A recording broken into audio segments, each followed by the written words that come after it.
Good afternoon, you guys. So I have a nice deal on some dog food. So this is on 16-pound Kibbles and Bits dog food, Charlie approved and also Porter approved. So great deal. This is at Albertsons, Vaughn's, Safeway. So let's get into the deal.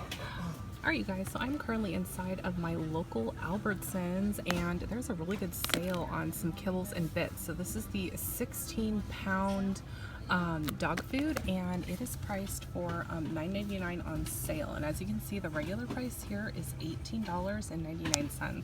And there are printable coupons on coupons.com. You can go ahead and print. So that makes this guy $8.99 for a 16-pound bag of dog food. So this is such a great deal, you guys. This coupon is still available to print, so definitely head to coupons.com, print this, and this makes for a really good deal. So again, the regular price is $18.99. Use that dollar coupon and it comes out to $8.99, you guys.